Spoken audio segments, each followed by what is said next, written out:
about them Irish? I can't take it anymore. I need a national championship.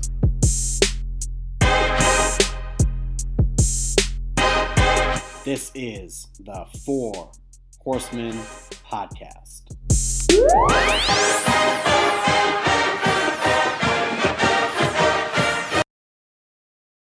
And we are back. Welcome to an off-season episode of the Four Horsemen podcast. I'm joined by Steve and by P-Wagon, and Yes, we're you here are. to talk to you guys about the draft and the blue and gold game. So we don't want to waste anyone's time. Nice light spring episode here to kind of fill some content. P-Wagon, let's start with you. What are your thoughts on the draft? Dylan, do they have spring in Canada? That's a good question. I believe it's a lot like a New England spring, where it's winter until summer, you know? Yes. I call Canada the land is always winter. Whatever. That was a Game of Thrones reference. I couldn't land that plane. What did I think of the draft? Yeah, it was a draft. It was long and boring, and I hate it, but it was a draft. I was surprised. I watched all 3 days, every moment of it. I loved the draft.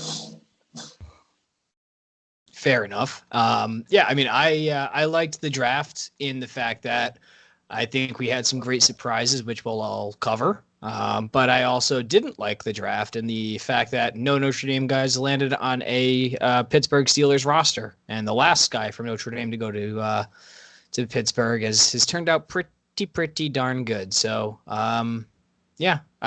We'll obviously break it down pick by pick and also some free agent signees. But boys, it's great to be back. And only can we have the optimism in our voices right now while it's spring and nothing could have possibly gone wrong with the season yet, even though something kind of went wrong, which we'll get into. So we had 9 Notre Dame guys drafted. We put out a poll asking everyone to guess, and I picked the category. So it was like under 5, 6 to 8, 9 to 11, or more than 12. And I had a feeling 9 to 11 would win. If you picked 0 to 5, I don't know what's wrong with you. We were a college football playoff team with a lot of turnover. So I think we finished with the third most drafted in this class, behind Ohio State and Alabama. So 9 guys, they went in this order. Liam Eichenberg to the Miami Dolphins at pick 42 in the second round. Aaron Banks, not so far afterwards, to the San Francisco 49ers. A little bit. I think it was a steal too. It was surprising. I don't think a lot of draft people thought he would go that high, but he definitely deserves it. Third pick for Notre Dame, Jeremiah Owusu-Koramoah. We're going to get into that in a moment. Cleveland Browns in round 2. Tommy Tremble, tight end, to the Carolina Panthers in round 3. Robert Hainsey, tackle, to the Tampa Bay Buccaneers in round 3. And then surprise of the draft, I think, at least in terms of when he was taken, but Ian not going to the CFL book, drafted to the New Orleans Saints in round 4. Then we got Dalen Hayes and Addy going in round 5, very close to each other. Dalen going to Baltimore and Addy going to Atlanta. And then lastly, the surprise pick of the 7th round, Ben Skoranek going to Los Angeles Rams. All right, let's do pick you are most excited for fit-wise. Fit-wise, probably the Browns with Jock. I have a friend who's a Browns fan from Cleveland, and I've declared my allegiance to the Cleveland Browns for this upcoming season. I think they stole him over some rumors of a heart issue. So I think that's going to be the best fit. The player I'm most excited to see have a long-term career and prove me wrong will be Ian Book. I have some thoughts on that, and we can definitely get into that. But I've been doing a lot of thinking, a lot of soul searching on that one. Steve? Yeah. Let's see. So it was the biggest surprise, and what was the other?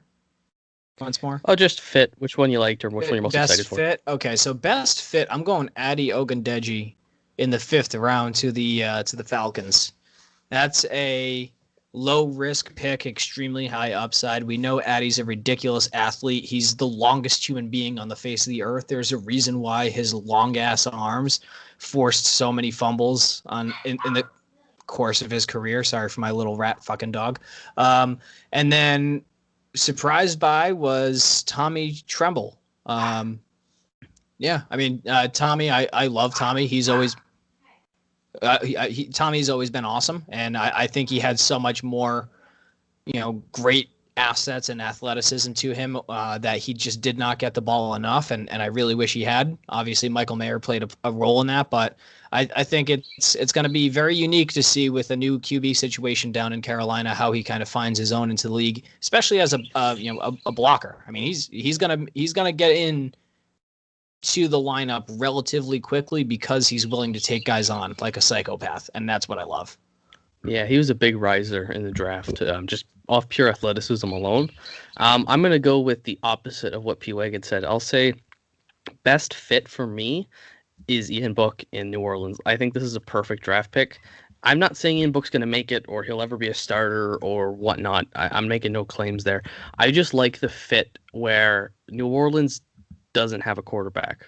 Like, I'm sorry, I don't believe in Taysom, what's his face, and is it Winston they got there, or is it?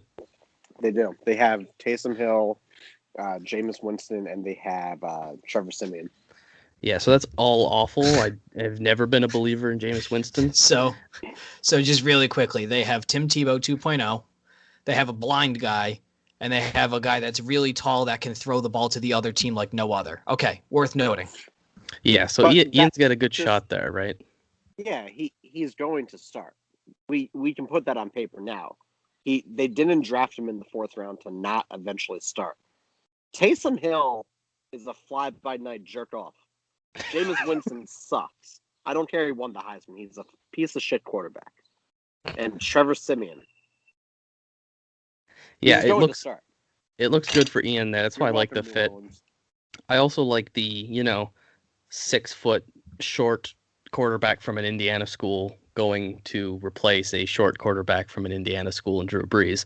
So that's kind of a nice little thing. And in terms of, I think, most excited for, it's definitely Jeremiah Owusu-Koramoah. The Browns are so good at drafting lately, and I just love everything about that. To my detriment. To your detriment, Steve, but they have a really good football team now, which who would have thought anyone would say that?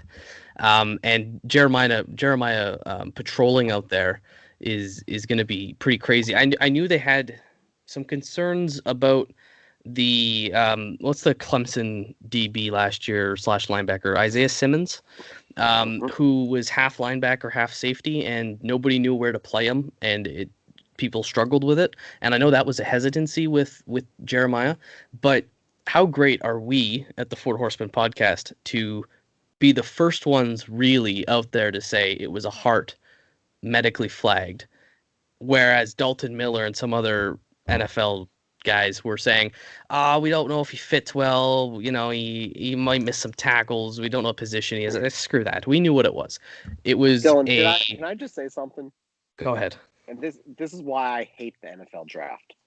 You have all these reporters, air quotes, who think they know what they're talking about with their team, and they just watch what? Maybe 100 hours worth of film on each guy? Yeah, it's a lot of film. We've spent 4 years diagnosing every single person who's been drafted. For Ben Skoranek, it was a season. But still, college football analysts, and by no means are we analysts. We're just fans with opinions. No more than these fucking guys who are getting paid to spout off their mouth. That's all I wanted to say. That's why I don't believe in the NFL draft. Yeah, and we were totally vindicated too, because we had tweeted out medically flagged because I had heard it from an insider who was doing a live show for the Cowboys. And he's really connected, and I felt confident in that, which is why I tweeted it out. And then Miller comes up with his saying, no, it's not, I haven't heard anything about an injury. It's the position and it's testing and whatever. And we were vindicated because I think it was Ian Rappaport who tweeted like 2 days later, medically flagged for a heart. And it was not even bad. It's just because they couldn't get to him because of the COVID regulations and there was no combine. Nobody could really go in and see the tests, and everything's probably fine. It's just because he was flagged, nobody really wanted to use a top premium pick on that, which is a great deal for the Browns. I mean, you're getting, in my opinion, the best linebacker in this draft in the middle of the 2nd round. So credit to the Browns. Credit to Wu for hanging in there. He's going to absolutely destroy it in Cleveland. But yeah, that's just kind of my thoughts on this. I I kind of called Eichenberg to the Dolphins. I had a feeling Miami kind of likes their Notre Dame guys, and that's a good fit as well. Is there any one in particular you guys want to talk about or discuss in further detail? Detroit becoming Notre Dame North. That's I was just looking for that too. And go off, P. This is all off the top of my head. As you know, I don't do any research before I start talking. It's like Alizé Mack, Golden Tate was there at one point. I got the list if you want me to buzz through it quickly. Yeah, hit it, yep. So they just signed 3 guys this past cycle from Notre Dame. So they have Javon McKinley, Brock Wright, and Tommy Kramer, who they all just signed as free agents. And then already existing on the team is Romeo Okwara, Julian Okwara, Alizé Mack, and Jalen Elliott. So there are currently 7 rostered Notre Dame guys that have played within the last 3 seasons, all on the Detroit Lions roster. And if you go historically, they had Golden Tate. They had Theo Riddick. Thank you, right? Theo Riddick. I was blanking on TJ Jones. Did they have TJ Jones too? TJ Jones was on that team as well. People forget his name was once Taylor Jones. Tailor, right? Tyler Jones before his father died. I always mix up TJ Jones with Theo Riddick. One played receiver, one played running back for us. I just you're telling me both of those guys ended up with the Lions? Yes. Yes, at one point. Theo Riddick. Do you know TJ Jones is Canadian? I didn't know that. I didn't know that actually until recently. I had looked him up and I found out he was from Winnipeg. Because when he was at Notre Dame, I didn't assume anything other than he was American. Yeah, he did play for the Lions. And did Theo Riddick also play for the Lions? Yes, he did. Yep. He was a good player for us. I remember that 2012 run. Mm-hmm. Solid guy. Because he played receiver and running back, right? He made that switch. Yeah, he was one of those screeners. He did play for the Lions. Damn. Yeah, Lions are Notre Dame North, and the Chargers are Notre Dame West. And that's just kind of where we're at right now. Was there any other guys who signed, Steve? I know you were kind of looking at that list earlier. So I covered the 3 Lions guys. There was also Sean Crawford to the Raiders, which I think that's a great pick. Yeah, that's a great signing rather. And I think this might sneaky be one of the best overall signings by anybody, and a phenomenal fit for an undrafted FA. Nick McLeod going to the Buffalo Bills. My boy, yeah. I think that's a great move for McLeod. I mean, he had a really good season. I'm surprised he didn't get drafted. He had a really good Senior Bowl at Reese's Senior Bowl, right? He had like a pick or something. Like no, I think he had to go to the other one. I think it was Senior like Bowl, okay, yeah, for sure, exactly. But I mean, he definitely he showed out in everything that he was doing. So I'm not sure. I mean, I'm obviously not a GM or anything, but I think he was worth a late round pick in my opinion. So high upside on McLeod to the Bills, and that pretty much covers all kind of the drafting and signings. We had Chris Fink signed with the Chiefs. Did Fink play for us this past year, or was he 2 years ago? No, he was 2 years ago. 2 years ago, but he's still signed.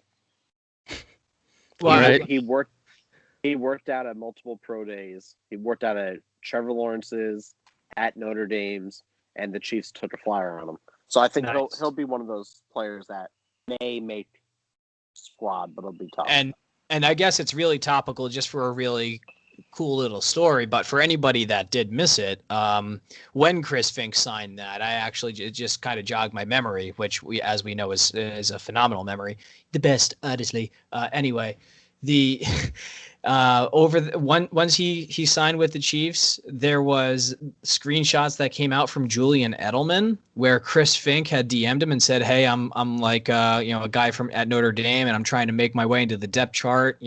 Any advice?" And Julian gave him some tips and pointers. So, and then a couple of years later, obviously, Fink went on to play in the CFP playoffs and then make it to the NFL. So it's pretty cool how he channeled the energy of the ultimate try hard receiver, if I'm going to make a euphemism. And most importantly, though, Chris Fink went on to Randy Moss 2 Michigan defenders in the end zone. So have that on my wall. That should be on everyone's wall. That's That's one of the best moments I think of the last few years was mossing Michigan in the end zone. Speaking of Michigan, not that I want to spend any time on them, but how hilarious is it, if you guys have been following, that their new defensive coordinator they hired about a month and a half ago has just left to take a head coaching job at another college football program? No. Yes. Have you been following that at all? I completely missed that, and that is hilarious. Maurice The Linguist is he was a DB coach for the Cowboys. That's how I know what's going on. So he left the Cowboys. I don't think the Cowboys really wanted him to come back. Took a job as Jim Harbaugh's defensive coordinator, and like within a month, I think he's going to Buffalo or somewhere. He just took a head coaching position. Like being a stepping stone program is one thing, but being a stepping stone for a month before the football season starts and after recruiting has happened. Harbaugh put out this stupid infographic that was like, if you come coach for Michigan, you'll become a head coach somewhere else. How does he still have a job? He's so incompetent. He's massively incompetent. I hate him. Yeah. Oh, I think everyone does. Like, does anybody think he's a likable guy? Not to the 100,000 in Ann Arbor do. Well, yeah, not to derail the conversation, but there's an account out there, is a Boomer Sooner account that like ranks things, and they rank a lot of stupid things, I think, on purpose to get people to get mad. But they rank top 10 likable and unlikable coaches, and Coach Kelly was the top unlikable coach, and I was thinking, why? Like, I know Notre Dame fans are iffy on him, but why does he got red in the face his first year? They see him as the red face guy. But that happened one season. It's propaganda. I know. That was from his first season. It's been a decade. It's all propaganda. If Nathan Montana was throwing footballs for your team, you would be red in the face too. Well, and then the whole scissor lift with Declan, very sad situation that I don't want to bring up. Of course. That's what people bring up with him. But Brian Kelly, like, I've had a phone conversation with him one time. I don't think I've ever told you that, but they were working at an undisclosed location, and I knew someone there, and I was calling them for something, and they put him on the phone with me for like 30 seconds. I got to wish him good luck before the game. Great conversation, great guy. He's a Massachusetts guy. Yeah, and I mean, if you see Kelly in interviews and stuff, he's super personable. Like when he goes on Dan Patrick or he goes on Colin Cowherd, he's really funny, really intelligent. Like, he's a likable guy to me, whether you think if he's a good coach or not. So I was really surprised. It has to be the Declan stuff that fans just like to throw for some reason. And Harbaugh was on that list too, though. They said the worst tradition at Notre Dame was to play like a champion today sign, and I wanted to fight whoever ran that. Yeah, well, listen. I kind of like Oklahoma. I kind of like the Sooners, but look, they're a Mickey Mouse program compared to us. They are apparently really historic, and it's true they are. But like, how many Sooner fans do you really know? Like, outside of that area of the country, like, it's for a program that is as historic as Oklahoma, it doesn't have much pull. It's not half of Notre Dame. And like, sure, you had play like a champion today. Guess which program made it famous? We did. So get over it. You know, and also they little fucked up conference Marcus rivalries. Dupree's career. I don't get that reference, but just really quickly, because you should watch this, and everybody in the world should watch it. It's an ESPN 30 for 30. You can most likely find it on Netflix. It's called The Best There Never Was. It's about Marcus Dupree, who was a running back for the Sooners back in the 1980s. That's all I'll say about it. Everyone go watch it. Highly recommend. There we go. So we've took a big dump on Michigan and on Oklahoma. Let's now let's talk about Notre Dame girls. Let's talk about Notre Dame. Shout out Nate. That was interesting on social media. But let's talk about the blue and gold game. P, you kind of watched it live. I've watched clips of it. I've spent many hours trying to figure out the depth chart, which is the thing I've been working on for a couple months now. I'm really excited to publish that for you guys, which is going to come up soon. In the meantime, thoughts on blue v gold. P, I'll start with you, since you initially did a live thread on it on Twitter. So Go ahead. All right. So the biggest thing that I noticed while watching it, one, Blake Fisher is a giant. And Rocco Spindler is also a giant. But the quarterback competition is way too even right now for me to be comfortable. I disagree. When you watched it live and if you didn't replay it, you saw Jack Cohn getting used to an offense. Jack Cohn has sneaky athletic feet because he was going to be a lacrosse player. Shout out Sayville, New York. You have Drew Pine, who's undersized. So those two battles right there. Drew Pine throws the ball well, historically undersized. He might be 5'11". Jack Cohn, 6'4", 6'5", good feet. It's a very interesting battle there. And then you throw TB12 into the mix. The thing that bothered me was he was the most productive quarterback of the entire day. He was, and he's not supposed to be. So. But he was the best performing quarterback. He only played a few snaps. But look, I'll give you my notes on the quarterbacks. I have a lot of notes here. I decided to do quick summaries on what I saw as a very poor scout. Cohn, I said he's great with time. He's made several nice throws, and a lot of them were on the run. I've noticed many throws on the run that I liked from him. He's comfortable in the pocket and outside the pocket. He missed an open touchdown with an overthrow. If you guys recall that, he had and that was in 0-0 personnel, which we can talk about later as we get into scheme. Other than that, though, I thought he was really solid. He can scramble. He made a really nice throw after scrambling in the pocket on the run, and he's accurate. That's what I like about Cohn is I find he throws a good ball, and he's really good with pitch and catch on out routes if he has time. So that's very common in college football. In softer coverages, the receivers will run and then head for the boundaries. He can do that all day. It wasn't his best, but he's, like you said, P, he's getting used to it, and I saw a lot of good things there. For Pine, I wasn't super impressed. I don't think his arm strength is quite there. There was a few throws when he was going sideline to sideline that didn't quite have the mustard, whereas Buckner actually threw a really beautiful one. I didn't like some of his decisions. There was a few, maybe it's just the angle of the game, but I didn't quite see what he was seeing. But he is good in play action. He had a really nice rollout where he hit a guy over the middle, and I did find Pine settled more as the game went along. So towards the second half, Pine was a lot better, but wasn't super impressed on my first watch of him. And for Buckner, I have written here he's confident. He's really good in a rhythm, which is on that first drive in the second half. That's what he was in. He was a perfect rhythm. But in the second drive, he missed a lot, and I think that's because he's a little too excited. He got a little ahead of himself and just made some throws that he shouldn't have made. But he has great movement, big arm. That throw to Lenzy was absolutely ridiculous, where Lenzy goes up and makes a grab and falls down on the one. I think we can build a playbook around him because there's so much he can do with his movement and with his arm. And then the fumble that happened, it was just from hesitancy and a lack of awareness of his surroundings. So he's going to get better at that. So those are my notes for the quarterbacks. I thought Buckner was the most impressive, but he's not going to win the job, and we have to be very clear about that right now. But that's where the two-horse race is. It's not with Pine. Everyone's trying to say that Pine should be something because he played a New Canaan for a Marinelli offense and all that. And that you probably don't understand that reference, D, but it's a New England thing. I wouldn't be surprised, let me put it that way, if he transferred to a 1AA school or an FCS school and did very well there. Or if he transferred to UMass and played for Bell over there. I could see him leaving it to be Cone and TB12 for the foreseeable future. You think he'll leave this year? I can see him leaving next year. Next year, I mean, not right now. He'll stay in. He'll be the backup to Cone.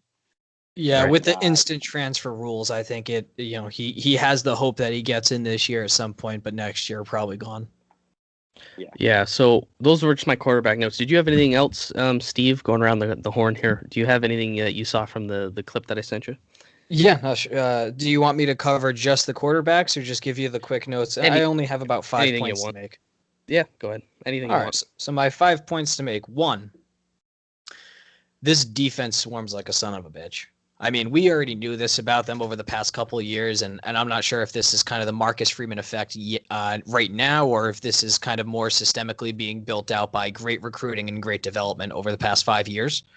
but they swarm the football. Especially the middle of the field. I feel like we're basically going to be impossible to penetrate. I don't think that we're going to see a Devonta Smith kind of quick slant thrown against us, like obviously Bama was doing to us all playoff long. So I think we've kind of covered that up. Now the boundaries are obviously going to be where there's a lot of cause for concern, but middle of the field, from what we saw in very limited capabilities, it's looking promising. Second, Chris Tyree needs to touch the ball an absolute bare bones minimum 15 times a game. Anything less is a human rights violation, to be honest, because he just has too much. I saw him turn a loss of 3 into a gain of 8. All right, and that's that's what a top end talent and that's what top end speed can do for you. It's not necessarily going to get you a 48-yard touchdown run every single time he touches the ball like Josh Allen in 2016, or was that 2019? I don't know. My memory sucks. But regardless, the difference there within is on a day-to-day, down-to-down basis, those guys can make a difference of a couple of yards, and a couple of yards at a time is the difference between 3rd and 2 and 3rd and 7. And 3rd and 7 did not treat this Irish team good last year, or historically. So I think that he's really someone that should get more touches given how dynamic he is. Third point, how dare the coaching staff not put a red non-contact jersey on TB12 in the spring game? They wanted him to run. He wanted to make a point here. He hasn't played football in 18 months. They needed him to get hit. No. Yeah. He should never be touched ever. Anyone who tackles him, I will send a bleep Steve. bleep to their house, and you can fill in those bleeps. Steve, you're an idiot. If anybody lays a finger on Tyler Buckner, I will personally blank that's them. Fine. You throw a red jersey on him. Let's have a little tete-a-tete here. You throw a red jersey on him. He hasn't been hit in football contact since his junior year because he was out with an ACL or a sophomore year. I don't know. He was out, so he hasn't been hit. He needs to acclimate to being hit to get ready to get hit.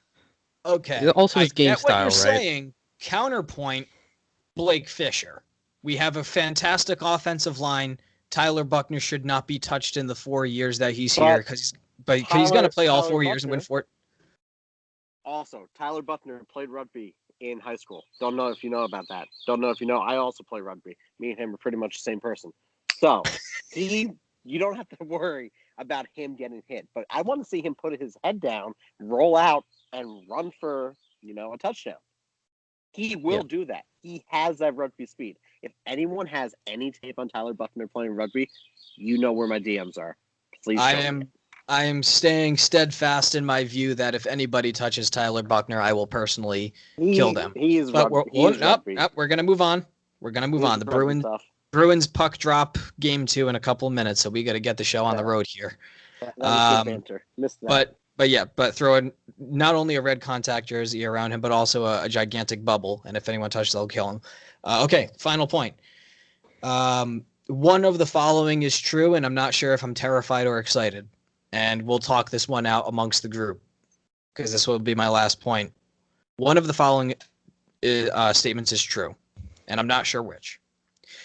Either our rush defense is absurdly good, or our offensive line gets absolutely no push in the run game. Yeah, it's number 2. No, it's number 1. Which one did you say first? Defense is incredibly good. Number 1. The defense is incredible, and that's something I had in my notes. The offensive line was very criticized, and I think some of that was not deserved. I went back and watched some O-line play, and I have my notes here. They had many nice moments, and I'll just give you some examples. Karamoti on the first drive had a nice block. On the second drive for White, the O-line held up so Cone could make a nice throw over the middle. That happened again on the same drive. Fisher took on Foskey, and I'll talk about that more in a moment, but he blocked him really nice on a key drive. The Tyree run, was a huge win for the offensive line. They did a great job of holding the defensive line still. Fisher, I've gotten in my notes a few times. He was really good. And on one run, he actually drove. It's the German Ahrensberger. He took him for a ride on one of the runs here. So I think it's definitely the D line because I'm looking at the depth chart and we have 5 starting caliber defensive ends. It's ridiculous. There's 5 guys I feel comfortable with starting on this program, and there's 2 spots. So it's definitely the D line. The tackles are ridiculous too. I mean, Ryan Mills or what's his name? It's Mills. Riley Mills. Riley Mills. There it is. I knew there was a Lee somewhere. Riley Mills is a monster. He's gonna be playing the 3 tech behind Jason Admidola. Adamiola. I'm so bad with names. You guys know. It's the preseason for all of us. Yeah, it's preseason time. But even the nose guard, you got Heinisch, Lacey, Cross. To me, all 3 of those guys, I'd be comfortable with playing the 1 tech. Oh, they're all legitimate starters. They're all legitimate. So I'm not worried about the O line. I mean, it wasn't great. You got to think our best O line guy wasn't playing in Jarrett Patterson. So I'm not worried about that. I have thoughts on Fisher though. Blake Fisher was mostly good. He's very, very powerful, but he's very, very slow, and he is not an agile boy. When you see him out there, he actually looks bigger than his equipment. Like, it's almost comical the way he looks on the field because he's so big, but he don't move too well. And Foskey beat him a few times. But again, it's his first game in probably a year. And he's a freshman. And the fact that it's also worth noting that preliminarily I saw that Foskey is on first-round pick watch. Yeah, no, Foskey is legit, and getting beat by him with agility is not a bad look at all. It happened, so it's something he's gonna have to work on more. But his power is there as a true freshman. He's one of the most powerful tackles I think on the team. Really, really dominant. Who was that cat who went to Ole Miss? They have a Sandra Bullock movie. Yeah. I don't know his name. Michael Orr. He reminds me of Michael Orr when you watch him play. Yeah. I totally get that. Spindler, another guy I kept an eye on, he got overpowered a bunch. Myron just kind of abused him 1 or 2 times. But Rocco is really agile. I love his movement. He's pretty fluid. And he did some good stuff out there too. So again, for a true freshman in a spring game, he's almost like negative freshman. Like he's there early and he's holding his own. That's phenomenal too. So I think the O-line is going to be good. And then another freshman, the only other freshman who got a lot of game time was Lorenzo Styles. He actually started as the field receiver for one of the teams. He only made 1 catch at the end, but it was great athleticism to go up and get the ball. He was all over the place, though. I thought there was many times where he could have been thrown the ball, and the coaches seemed to have confidence in them. So that's something to keep an eye on, too, as we head into the actual season. But, Pete, let's circle it back to you. Is there anything else you noticed? Yes. Go ahead. Indeed, there was. I would be remiss that a podcast goes by without talking about my favorite player, now my favorite family, Jay Bramblett. Knew that was coming. Well, he is going to be the best punter in the nation if we have to punt. Yeah. He will get drafted. He will get drafted. It's Monday, May 17th, 2021. Jay Bramblett will be an NFL draft pick. Is he a senior next year? He's a junior. Oh, could you imagine leaving early as a punter? He will be an NFL draft pick. Mark my words. Shout out Bramblett family. I know they're gonna think because I had tweeted that somebody was half joking about a Notre Dame punter being drafted next year that maybe they're getting their hopes up. But maybe he's just that good. It's going to be Ian Book versus Northwestern all over again. So I got some other things to go over too after we do Bramblett. So Keys and Davis both were really good. I think we could incorporate both of them into the offense. Botello was a menace. He was bull rushing people. He got a sack and a push on Drew Pine after beating an O lineman. I really liked Botello. I thought he was phenomenal.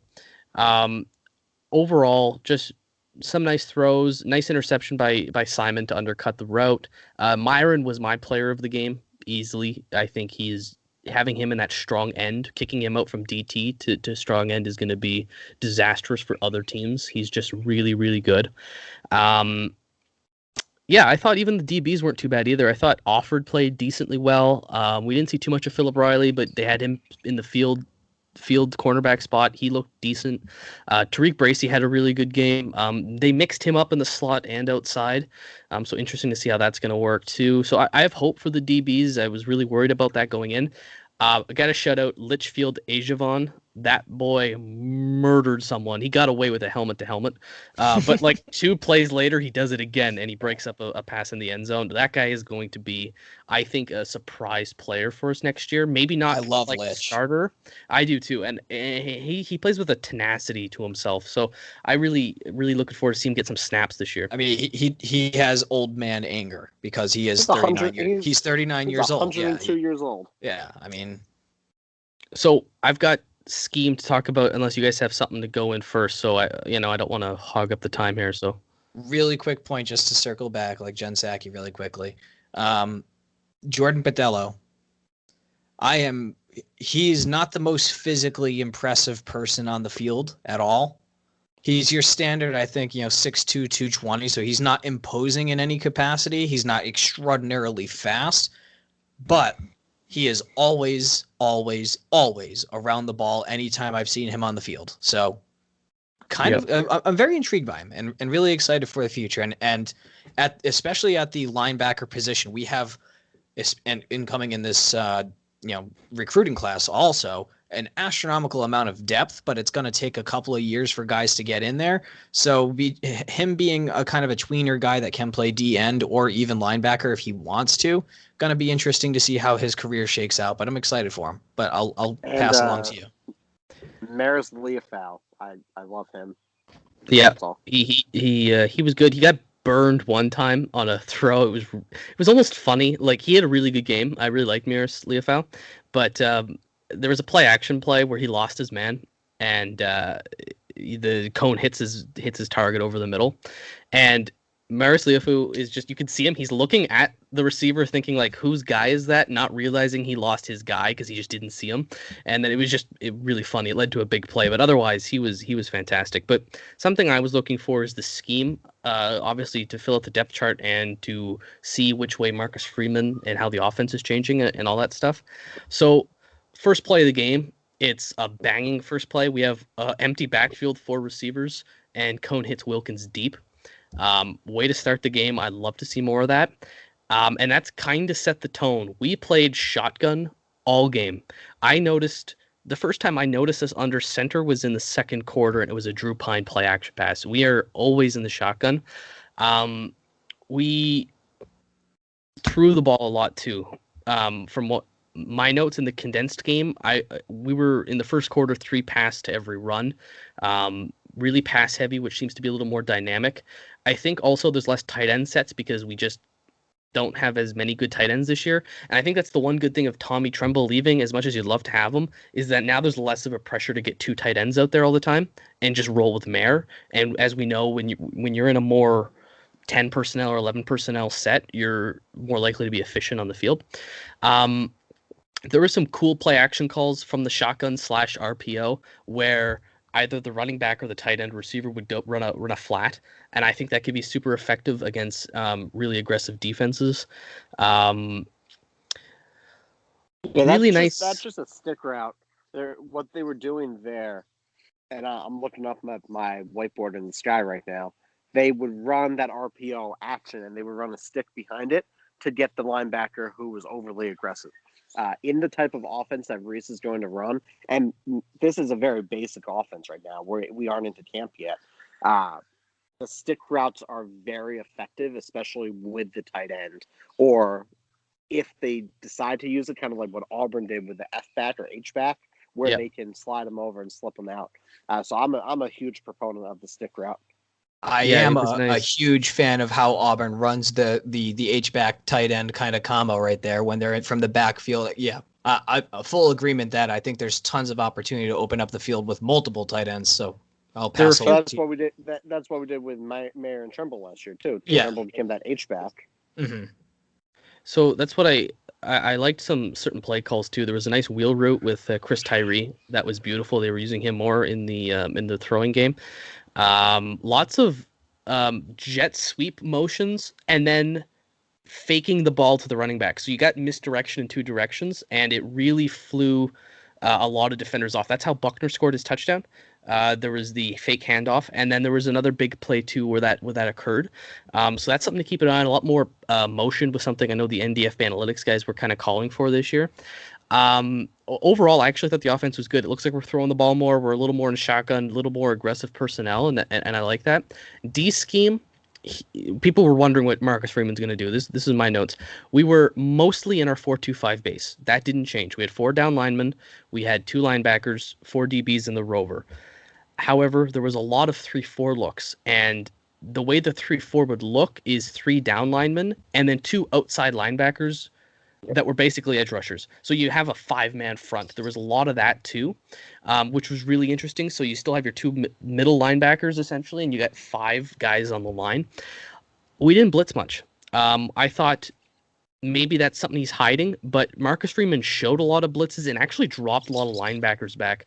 And there was a huge play on that on 3rd and 18. They ended up beating the coverage, but it was a great play call because they showed a blitz of 6 and they dropped 2 random linebackers in coverage, which I think is going to confuse opposing quarterbacks and kind of maybe think there's more pressure than there is and get a little trigger happy. Yep. And then you still protect yourself coverage wise. So I really liked what I saw from the defense. Good 4-2-5, lots of 3-4. I'd like to see more blitzes. When they did blitz, it was almost always Leafau blitzing. And I really like that too, because that boy can hit home. And yeah, that's pretty much it scheme-wise that I saw, that we're going to kind of keep our base, move a little more 3-4, and then offensively kind of throw the ball more, which is all good stuff in my opinion. So this is more so staying on that point about defense, but kind of bringing it broader. What the final score was? What, like 17-11 or 3. something? It was... Whatever it was, it was a very interesting score. You watch Alabama's A-Day that they did the other day, which is their blue and gold game. The final score of that game was like 52-49 or some bullshit.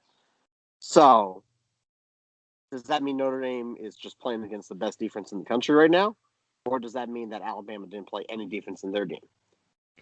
Defense optional in the SEC, as we know. Fair enough, yes, and kicking optional as well. But it's just very interesting to see a competitive game that ND played. Meanwhile, the SEC is just sitting on their laurels and letting the offense be the offense. Yeah, so I want to wrap this up here because I know the Bruins are on and Steve loves his playoff hockey. We're up. Jake DeBrusk scored. It's 1-0.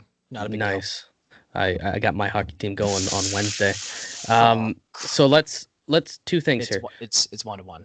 God damn it. So shout out anyone who impressed you throughout the game, either a surprise or someone that just really blew you away.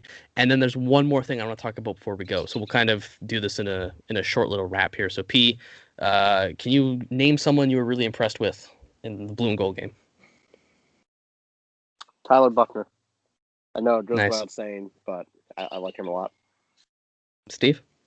I'm gonna go Shane Simon. Heard his name a lot. Seemed to be all over the place. Had the interception.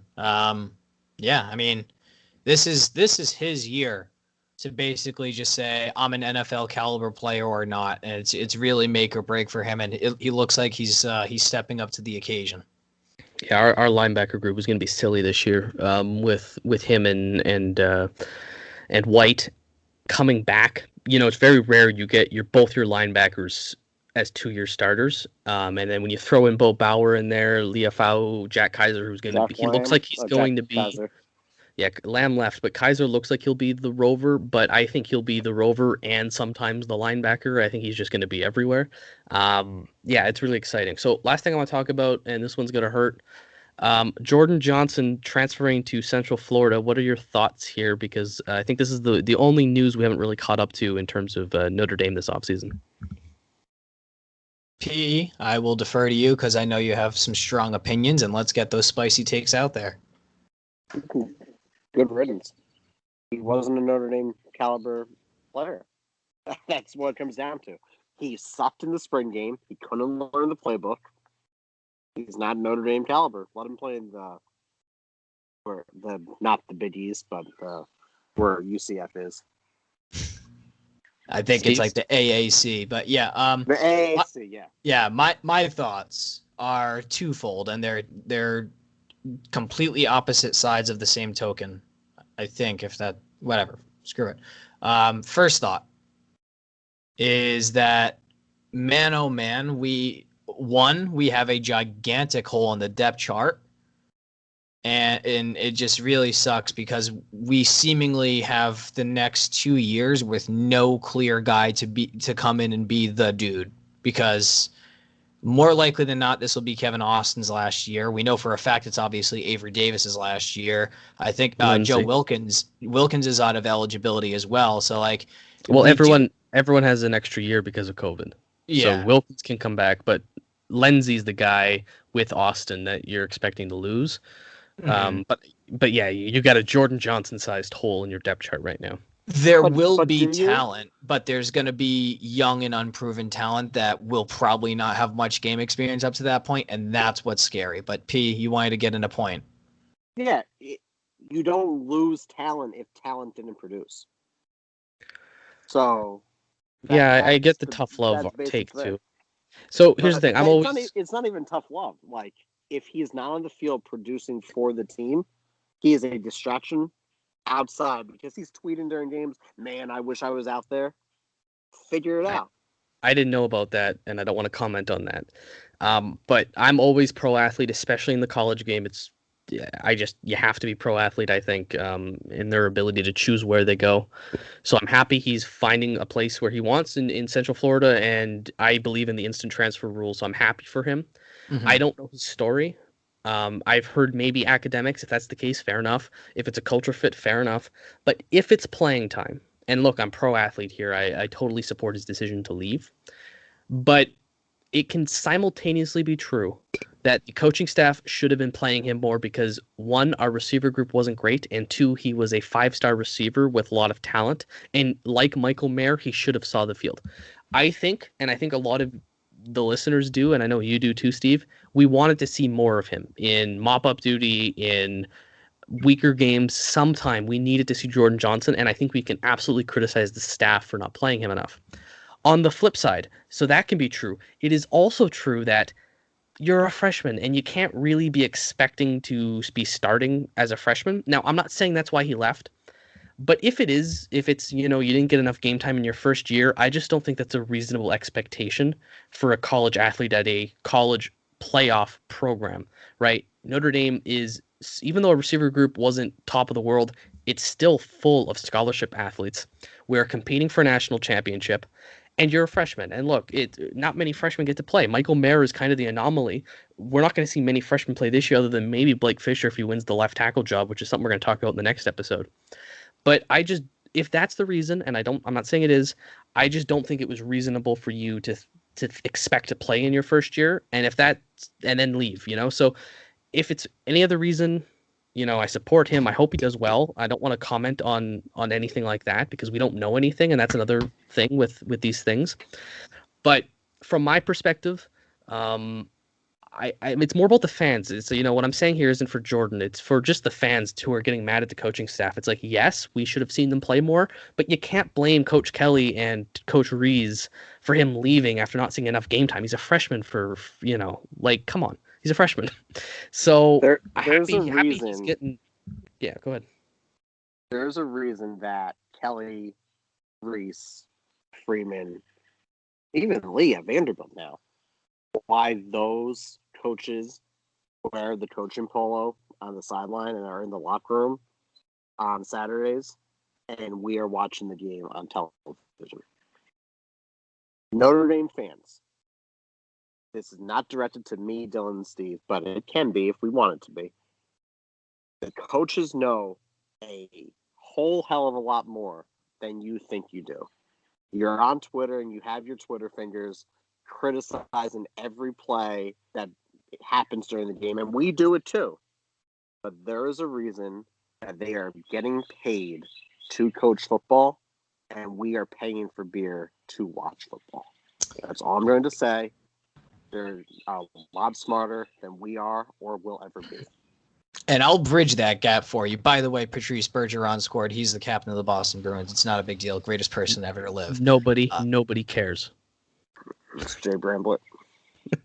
I love Go ahead. Okay. Anyway, to kind of bridge the gap between the both of you, because everyone here, I think, is all making extremely good points and all valid points. Valid critiques. Dylan, player freedom, absolutely. I agree with that. And Pete, to your point, at a certain point, the coach knows. The coach knows what his guy can do, what his guy cannot do. And I think I'm obviously pissed off because I want the talent there.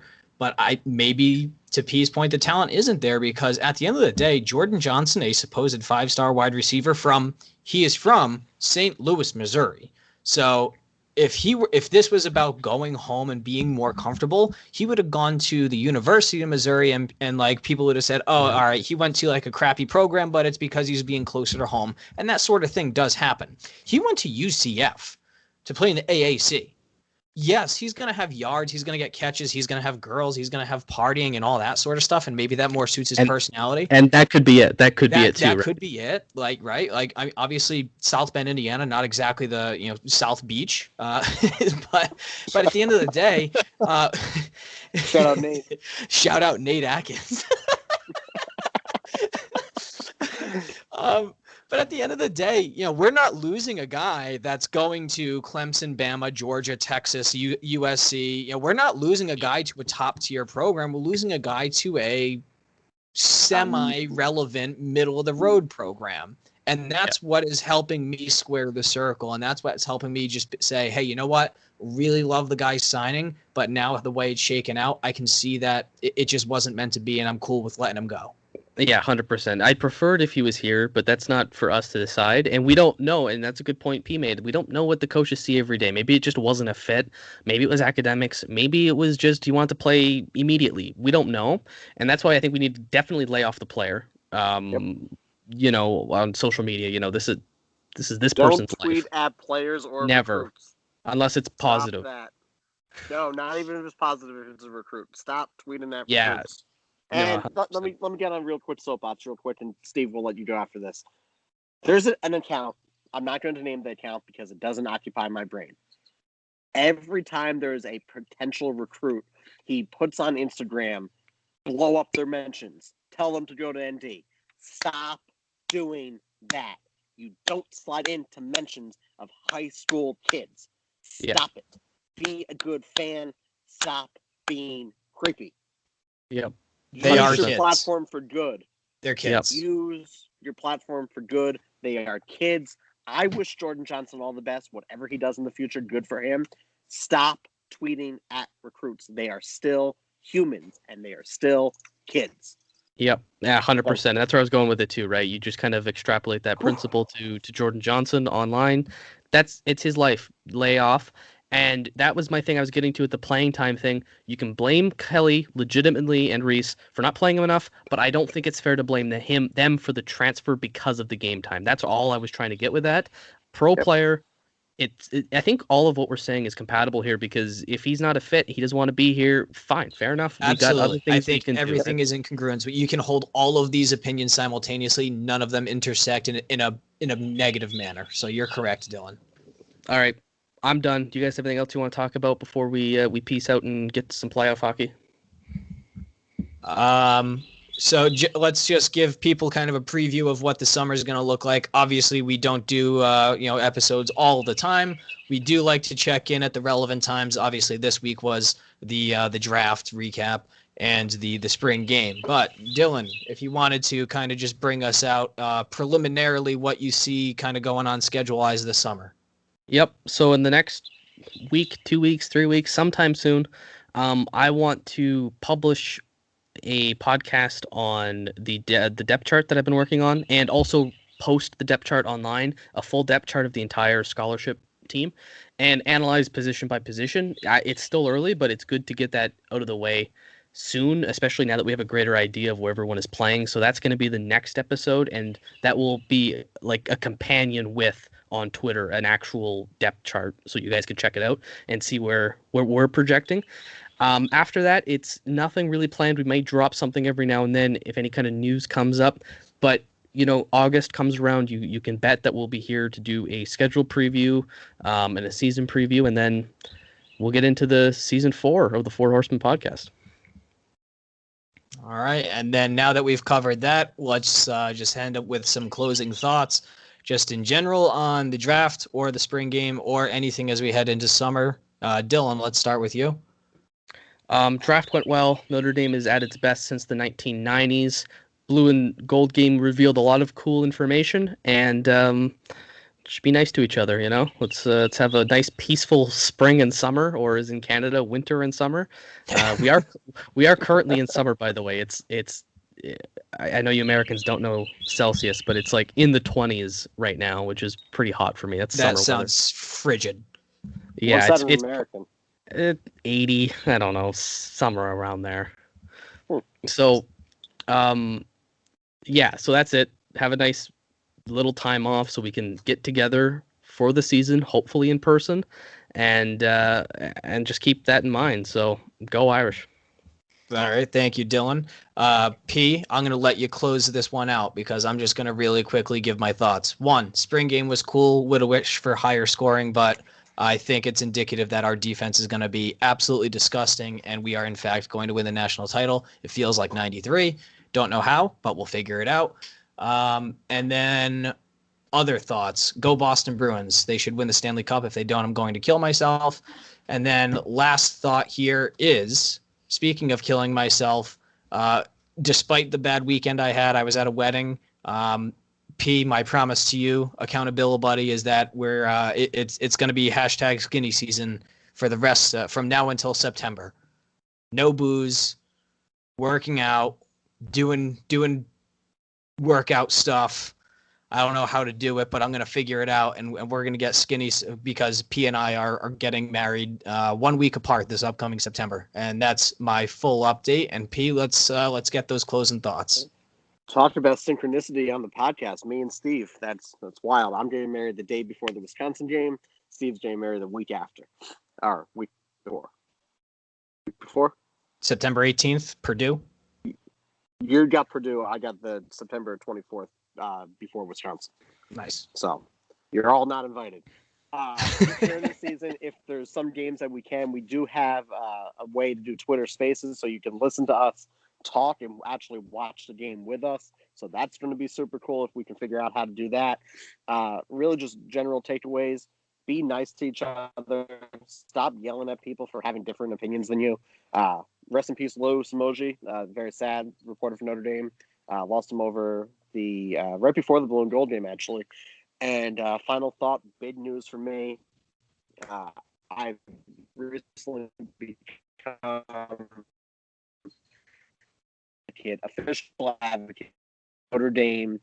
You're gonna have to start that over, P. Frozen. God damn it! All right, you're From good where? now. Let it rip. Let it From rip. where? We won't even edit this. Just wherever. What your official news? Did you get the okay? Official news. Big news. I am officially the special teams correspondent for Notre Dame football. Harrison Leonard follows me on Twitter. This is not a drill. Harrison Leonard, Jamestown, Rhode Island. Me and him are boys. The Bramblets follow me as well. So, pretty big day for me. I had Montgomery Van Gorder, the holder. He was the first to follow me, and now we're here. So, looking forward to a season of holding and some special teams points. Special teamers are people too. All right, Dylan, you're the captain in charge here. Lead us out, sir. That's all of us, eh? We had a good little podcast. Hope everyone's doing well. Stay healthy. We're going to see you guys in September, like virtually. Friendly discourse. Yeah. I mean, you did call Steve an idiot, but that's normal. Do not touch Tyler Buckner under any circumstance. He's rugby tough. Anyway, from all of us here at the Four Horsemen podcast, it's great to have you guys, and we're looking forward to season 4. Go Irish.